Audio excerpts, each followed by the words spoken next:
Please like and subscribe the channel.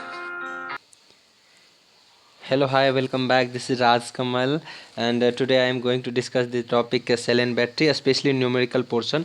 काफ़ी ज़्यादा comments आए हैं कि सर सेल एंड बैटरी के न्यूमेरिकल नहीं बन रहे, तो न्यूमेरिकल को ही स्पेशली मैंने डिस्कस करने के लिए यहाँ पे आया हूँ।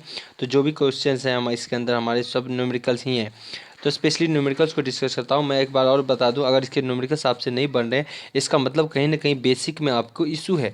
बेसिक्स आप इम्प्रूव कीजिए, और बेसिक में मैंने बोला जैसे basic of electricity and polyphase, AC and polyphase में जो है यही क्वेश्चन लगभग 20 नंबर से ऊपर के आएंगे। और ये अगर बहुत अच्छे से अगर जानते हैं एसी पोलीफेज और बेसिक की कॉन्सेप्ट आपको बहुत अच्छे से पता है, तो आप बहुत अच्छा स्कोर कर सकते हैं। और इसके अच्छे होने से सिर्फ आपको लगता होगा कि ये 20 मार्क्स को कंटेंट कर रहा है, लेकिन इसके अच्छा होने से बेसिक टॉपिक अच्छा होने से, और एसी ये टॉपिक एक, और दूसरा एसी या पोलीफेज सिस्टम ये अगर अच्छा हो जाता है तो आपको बहुत जगह ये अच्छा करेगा। डीसी मशीन के क्वेश्चंस भी बनेंगे आसानी से। उसके बाद सेल एंड बैटरी के भी न्यूमेरिकल अगर आपको बस बेसिक से बन जाएगा, इसमें कोई सेल एंड बैटरी पढ़ने की ज़रूरत ही नहीं है। थियोरेटिकल के लिए आप पढ़िए, नो डाउट, लेकिन सेल एंड बैटरी के जो भी क्वेश्चंस हैं वो बेसिक आपके जो है इलेक्ट्रिसिटी के बेसिक रूल्स पे आधारित होते हैं। वो नॉर्मल वीआईपी बन जाते हैं। कुछ सीरीज पैरेलल के क्या कॉम्बिनेशन होती है ये अगर आपको पता होता है तो इससे क्वेश्चन आसानी से बनते हैं। जैसे कि मैं उठा के देखता हूँ और आप भी देखिए, इसको बनाइए। पहला ही क्वेश्चन कह रहा है कि 144 एच एम्पियर हेनरी की के एम्पियर आवर की क्या है बैटरी है, 9 एम्पियर करंट लेता है, तो कितने घंटों तक प्रदान कर सकती है ये बैटरी। तो आप ही देखिए कि ये 9 घंटा, ये इसका मतलब क्या है। अगर कोई बोलता है 144 हेनरी एम्पियर है आवर, 144 एम्पियर आवर अगर कोई बोलता है, इसका मतलब है 1 घंटे में ये कितना डिलीवर कर सकता है। 1 घंटे में ये 144 एम्पियर किसी लोड को क्या कर सकता है, करंट भेज सकता है। ऐसे ही फिर से समझें, कोई बोलता है 50 एम्पियर आवर, इसका क्या मतलब है कि 1 घंटे में ये बैटरी, 1 घंटे में ये बैटरी कितना करंट डिलीवर करने की क्षमता रखता है, 50 एम्पियर। अगर किसी को कहता है कि मान लीजिए कि 50 एम्पियर की कोई बैटरी है, एम्पियर आवर की कोई बैटरी है, और 1 घंटे में ये कितना डिलीवर करता है, 50, तो बोलता है कि नहीं, हमको 25 एम्पियर लेना है, तो ये कितने देर चलेगा, 2 घंटे इसका मतलब चलेगा। ठीक है ना, नॉर्मल कॉन्सेप्ट है। अब देखिए क्वेश्चन बोल रहा है कि एक 4 4 एम्पियर है आवर की बैटरी है, 9 एम्पियर करंट लेता है, तो कितने घंटे तक दे सकती है। तो क्या कीजिए, 144 डिवाइडेड बाय 9। तो अब देखिए ये एम्पियर में है, ये एम्पियर आवर में है, तो एम्पियर एम्पियर कट गया तो आवर ही बचा ना। 144 को अगर आप डिवाइड करेंगे तो ऐसे कंडीशन में क्या होगा जी, 9 बच गए 4 5, अच्छा 54, कितने आवर बच गए जी, 16 आवर चलेगा। अगर 144 एम्पियर आवर की बैटरी है और उससे 9 एम्पियर हाँ ही खर्च होता है पर आवर, तो वो कितने घंटे चलेंगे, 16 घंटे। तो राइट आंसर क्या होगा जी, डी। नेक्स्ट क्वेश्चन देखिए क्या कहा गया है क्वेश्चन में, चित्र में दर्शाए गए परिपथ के प्रभावी विद्युत मान कितना होगा। देखिए यहाँ भी आपको बेसिक कॉन्सेप्ट्स हैं। बेसिक कॉन्सेप्ट्स क्या है कि पैरेलल, देखिए सीरीज में बैटरी जुड़ता है, सीरीज में बैटरी क्या होता है, जुड़ रहा है, लेकिन पैरेलल में वोल्टेज हमेशा क्या होता है, समान। अब सीरीज में कैसे जुड़ता है, आप याद रखें कि बहुत पहले कभी टॉर्च एप्लीकेशन होते थे, तो टॉर्च जब होता था उसकी रोशनी जब निकलती थी, वो वाला टॉर्च जहाँ पे आप बटन दबाते थे यहाँ पे, तो वहाँ पे बैटरी कैसे लगा हुआ करता था, देखिए तो इस टाइप से बैटरी लगा हुआ रहता था कि नहीं, सेल के अंदर, है ना। यानी एक का प्लस दूसरे का माइनस, फिर दूसरे का उसके प्लस से तीसरे का माइनस से, इस तरीके से जुड़े होते थे। यानी बैटरी किस तरीके से जुड़ा, plus minus plus minus plus minus, इस तरीके से कोई भी बैटरी जुड़ता है, वोल्टेज बढ़ता है। यानी 1 वोल्ट अगर का एक बैटरी है तो इस तरह का प्लस माइनस का अरेंजमेंट होगा, एक एक होगा तो कितना वोल्ट हो जाएंगे टोटल, यहाँ से लेके यहाँ तक का वोल्टेज कितना हो जाएगा, 3 वोल्ट। कितना हो जाएगा, 3 वोल्ट। अभी देखें ये सब कैसे जुड़े हैं, plus minus plus minus plus minus, यानी तीनों वोल्टेज जुड़ जाएगा तो कितना वोल्ट हो गया, 12 वोल्ट। कितना हो गया, 12। और यहाँ भी देखिए कितना है, 4 4 4 यानी ये भी कितने हो गए 12 वोल्ट। तो पैरेलल में हमेशा चाहे कितने भी होता और भी चाहे इसके साथ जुड़े होते और 12 ही होता तो पैरेलल में वोल्टेज बराबर होता।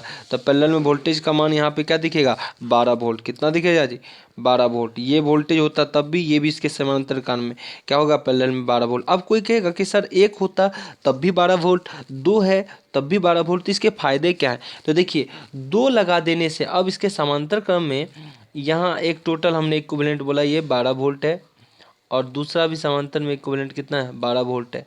ये किसी लोड को मान लीजिए करंट देगा। एक बैटरी लगाने से क्या होता, जब मान लीजिए एक बैटरी लगता तो ये ज़्यादा करंट डिलीवर करता। क्या करता, अकेला ही डिलीवर करने वाला होता तो इसकी पावर जल्दी खत्म होता है, एनर्जी जल्दी खत्म हो जाती है। लेकिन पैरेलल में दो कर दिए, अब क्या होगा ये भी करंट थोड़ा देगा, ये भी करंट देगा, ये दोनों मिल के देगा तो दोनों मिल के कम कम करंट देगा।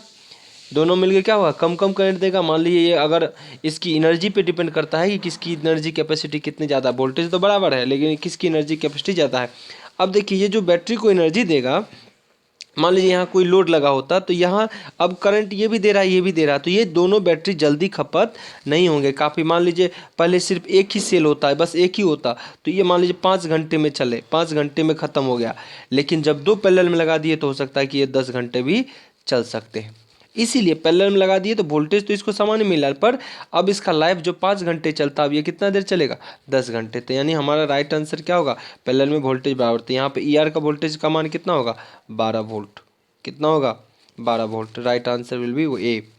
ओके नेक्स्ट क्वेश्चन कह रहा है, देखिए चित्र में 1.5 वोल्ट के 6 सेल श्रेणी क्रम में जोड़ा गया, प्लस और माइनस टर्मिनल के आर पार जुड़ा वोल्टमीटर निम्न में किस में दर्शाएगा। अब देखिए क्वेश्चन में दे रखा है हर जगह कितना 2.5 वोल्ट, लेकिन यहाँ क्या लिखा है इसने 1.5, यानी पहला तो ये गलती है। यहाँ पे कितना होगा 2.5 वोल्ट। कितना होगा यहाँ पे 2.5 वोल्ट के 6 सेल बैटरी। अब देखिए पोलैरिटी किस तरीके से जो है plus minus plus minus plus minus plus minus plus minus, यानी टोटल वोल्टेज क्या होगा जुड़ रहा है तो टोटल वोल्टेज 2.5 2.5 2.5 कितने बार है 2 2 4 2 6, यानी 6 डरे कितने हो गए 15 वोल्ट। कितने हो गए 15 वोल्ट, यानी टोटल कितना वोल्ट को दर्शा रहा है 15 वोल्ट को। राइट आंसर क्या है बी। अगर इसी में कहता कि सर एक की पोलैरिटी ऐसी हो जाती प्लस माइनस प्लस माइनस, एक की पोलैरिटी ऐसी होती है माइनस प्लस, तो ये क्या होता पहले प्लस वाला को सबको जोड़ लेते, अब माइनस प्लस वाला को उसमें क्या करते हैं घटा देते। तो ये भी ध्यान आपको रखना है। अगर मान लीजिए 4 स्तर की बैटरी है, एक वोल्ट 1 वोल्ट, यहाँ भी 1 वोल्ट ये भी 1 वोल्ट, तो क्या हो जाएगा 3 तो जुड़ रहे हैं और एक क्या हो रहे हैं घट रहे हैं, तो रिजल्टेंट कितना होगा 3 माइनस 1 कितना होता 2 वोल्ट है ना। तो ये ध्यान रखना है आपको। तो यहाँ टोटल क्या हो रहे हैं हमारे जुड़ रहे हैं, तो कितना वोल्ट है 15 वोल्ट। कुछ भी नहीं है, बिल्कुल फंडामेंटल है। आप अगर इसको नहीं जानते हैं तो फिर से बेसिक इलेक्ट्रिसिटी कीजिए, क्योंकि बेसिक इलेक्ट्रिसिटी आपको अच्छे मार्क्स देके जाएंगे। ये चीज़ें आपको ध्यान रहना चाहिए। आप देख रहे हैं इंजीनियर्स प्लेटफॉर्म एजुकेशन। ओके हाँ नेक्स्ट कह रहा है कि जब n संख्या के सेलों को जिनका आंतरिक रेजिस्टेंस क्या है R है और EMF है सीरीज में जुड़े हुए हैं, एक बाहरी रेजिस्टेंस R से होकर बहने वाले करंट का धारा। चलिए थोड़ा स्पेस होता तो सर इसके अच्छे से समझाते हैं। चलिए थोड़ा स्पेस में ढूंढता हूँ। चलिए स्पेस नहीं है, इसी में बताता हूँ मैं, समझिए क्या बोला गया है। बोला गया है n सेल है, कोई 1 2 सेल नहीं है, n सेल है। ये रहा इस तरीके से n सेल है टोटल, और सब किस में जुड़े हुए हैं सीरीज में, जिसका आंतरिक प्रतिरोध कितना है R है। सबका आंतरिक प्रतिरोध मान लीजिए इसका भी R है, इसका भी R है, इसका भी रेजिस्टेंस R है, सब बैटरी में थोड़ा थोड़ा प्रतिरोध क्या है R। तो हमको बताइए, और एक बाह्य प्रतिरोध रेजिस्टेंस लगा हुआ है, मान लीजिए बाहरी में रेजिस्टेंस कितना लगा हुआ है, ये है लोड कोई R लगा हुआ है। तो बोल रहा है करंट कितना गुजरेगा, अगर इस बैटरी से इस लोड को कितना करंट जाएगा, तो यानी I का मान निकालना है। ठीक है, तो I कितना निकलेगा, आपको ओम्स लॉ से जानते हैं, टोटल वोल्टेज बटे टोटल प्रतिरोध। अगर ये इंटरनल रेजिस्टेंस R ओम नहीं, छोटा R ओम नहीं दिया होता तो क्या होता टोटल, यानी हमारा क्या हो जाता है वोल्टेज। बैटरी कितना जुड़ा हुआ है देखें, यहाँ I बराबर क्या हो जाता है N बैटरी है तो N into E divided by क्या होता है R, यही करंट होता। लेकिन क्वेश्चन के अंदर क्या हुआ, हर बैटरी का अपना प्रतिरोध भी दिया हुआ है। तो ऐसे कंडीशन में क्या किया जाए, तो देखिए क्या कह रहे हैं। हमारा एक सेल एंड बैटरी है, इसका प्रतिरोध है, फिर एक सेल एंड बैटरी है, एक प्रतिरोध है, ऐसे करते रहता है। बोल रहा है कि एन तक गया, एन तक जाने के बाद इसको प्रतिरोध बाहरी आर से लगाया। तो देखिए इसी को मैं और क्या लिख सकता हूँ, जब इस बैटरी के एक का वोल्टेज ही है या प्रतिरोध आर है, तो सब प्रतिरोध को जोड़ लीजिए, सब प्रतिरोध को जोड़ के हमने ये लगा दिया, और सब बैटरी को भी जोड़ लीजिए, सीरीज में है चूंकि। तो क्या होगा, एन है तो एन इंटू ई, मान लीजिए 10 बैटरी है तो 10 वोल्टेज इंटू जी, जैसे कि एक एक वोल्ट बैटरी का, एक एक वोल्ट का 2 बैटरी है, सीरीज में जोड़ेंगे तो 2 हो गया। ऐसे ही एन बैटरी होता है, एन इंटू ई ई।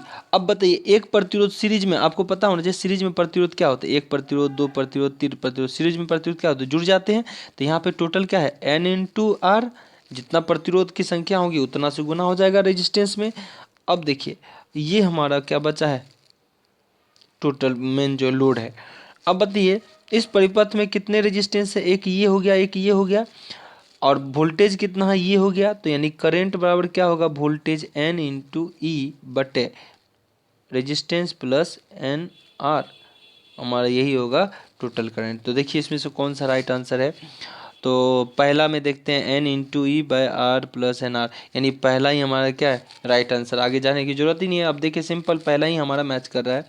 क्लियर है, तो बहुत ही सिंपल होते हैं बैटरी के क्वेश्चन, इसमें हमने बैटरी पढ़ा भी नहीं अभी तक, है ना, लेकिन हमने ये आसानी से किया। क्यों, क्योंकि आपकी बेसिक थोड़ी इंप्रूवमेंट होनी चाहिए, बेसिक आप आगे अच्छे हैं, आप कर सकते हैं आराम से। ओके, तो राइट आंसर विल बी ए।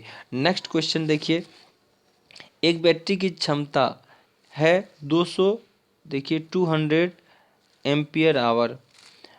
यदि बैटरी पर लगा कोड लिखा है, लोड होना चाहिए, कोड लिख दिया है ना, लगा लोड क्या होगा, 5 एम्पियर धारा लेता है, तो बैटरी कितने घंटे कार्य करेगी। तो आप ही बताइए, ये एम्पियर आवर किसी की इकाई है और 5 एम्पियर खा रहा है, तो कितने घंटे कार्य करेगी। आप देखिए इकाई से भी आंसर निकाल सकते हैं, एम्पियर आवर यूनिट है और यहाँ पे कितना एम्पियर दिया हुआ, 5 एम्पियर खा रहा है, तो एम्पियर एम्पियर कट गया तो आवरेन बचा, तो कितना आवर बचा जी, 40 आवर। कितने घंटे चलेंगे, 40 आवर। यानी ये क्या बताता है, ये दक्षता इसकी देखिए 200 एम्पियर आवर। 200 एम्पियर आवर का मतलब होता है 1 घंटा में अगर 200 एम्पियर आप खत्म करना चाहते हैं तो भी हो जाएगा, या फिर कम कम लेना चाहते हैं तो ज़्यादा घंटे में खपत होगा। तो हमारा राइट आंसर इसमें क्या है, 40 आवर। नेक्स्ट क्वेश्चन देखें, सारे न्यूमेरिकल्स मैंने लिया हूँ, इसमें न्यूमेरिकल्स थ्योरेटिकल आप देख सकते हैं, थ्योरी पढ़ के भी आप कुछ कर सकते हैं, इसलिए मैंने न्यूमेरिकल्स को उठाया कि न्यूमेरिकल्स के लिए काफ़ी क्वेरी थे। नेक्स्ट क्वेश्चन है, 6 सेलों जिनमें प्रत्येक ईएमएफ का है श्रेणी क्रम में जोड़ा जाता है तो यौगिक प्रारंभिक। देखिए 6 सेल एंड बैटरी है, ये देखिए श्रेणी क्रम में सबको जोड़ दिया, ये इस तरीके से 6 है टोटल, है ना, और सबको श्रेणी क्रम में हम जोड़ दिए। तो बताइए यहाँ का टोटल वोल्टेज कितना होगा। तो 6 सेल जिसमें प्रत्येक वोल्टेज का 6, तो 6, एक का मान लीजिए बैटरी ई वोल्टेज दिया है, तो 6 के लिए क्या होगा, 6 ई, टोटल वोल्टेज 6 वोल्ट। तो क्या होगा, right answer will be B, 6 E. Next question देखें, क्वेश्चन क्या कह रहा है, 6 वोल्ट सीसा अम्ल की आंतरिक प्रतिरोध इतना है ओम है, ठीक है ना, बैटरी को लघु यानी शॉर्ट सर्किट होने पर कितना करंट जाएगा। देखिए एक कोई बैटरी है, ये प्लस और ये माइनस, इस बैटरी को किसी ने शॉर्ट कर दिया, लेकिन शॉर्ट करने से पहले इसमें बोला गया इसका वोल्टेज कितना है, 6 वोल्ट, और इस बैटरी का आंतरिक प्रतिरोध यानी बैटरी का इंटरनल रेजिस्टेंस इसी का अंदर जो है उसको मैं बाहर फिलहाल लिख देता हूँ, ये यहाँ पे लिख देता हूँ, इसका प्रतिरोध कितना है 0.01 ओम। तो आप ही बताइए कितना शॉर्ट सर्किट करंट होगा जब इसको किसी ने शॉर्ट कर दिया प्लस टू माइनस, तो 6 बटा प्रतिरोध 0.1 कितना हो गया, 00, यानी 600 एम्पियर। वेरी हाई करंट, कहीं भी शॉर्ट सर्किट होता है तो बहुत ज़्यादा करंट फ्लो करता है, और यहाँ पे आप भी देख रहे हैं। तो यहाँ पे क्या हो गया, डी का right answer, D 600 ampere, battery खराब हो जाएगा, है ना। नेक्स्ट क्वेश्चन कह रहा है, यदि इतना एम्पियर आवर क्षमता वाली बैटरी 8 एम्पियर करंट ले जा रहा है तो वह लगभग कितने घंटे चलेगा। तो आप ही बताइए इसका राइट आंसर क्या होगा। 100 एम्पियर आवर चल रहा है कोई, है ना, दक्षता है, और उसका जो है खपत कितना है, 8 एम्पियर लोड ऐसा लगा रखा है जो 8 एम्पियर खाता है, इसका मतलब बहुत देर चलेगा उस बैटरी। और देखें तो एम्पियर एम्पियर कट गया तो आवर्न बचा। अब 100/8 करेंगे तो कितना होगा 12.5 आवर, यानी राइट आंसर क्या होगा हमारा C. Right answer will be C. Okay guys, तो ये आपके रहे रिलेटेड न्यूमेरिकल टाइप से क्वेश्चंस। तो बहुत जल्दी ही इस पे आपका ऑनलाइन, मैं देख रहा हूँ कि आपके एग्ज़ाम के डेट बढ़ गए हैं, ऑनलाइन फ्री क्लासेस जो होंगे, क्लासेस अवेलेबल होंगे। और आपका डेट जो है अभी देख रहा हूँ कि पता नहीं अभी फेक है या नहीं है, 10 फरवरी फ़िलहाल 10 फरवरी 2019 कर दिया गया है, जिसको मैं जल्दी ही देखता हूँ, कंफर्म करता हूँ। अगर ये डेट बढ़ा होगा तो आपको लिए जल्दी आसान होगा कि मैं थियोरेटिकली क्वेश्चन भी आपके लिए करा दूँ। Okay guys, have a nice day, best of luck. Thank you for watching us. Please like and subscribe it.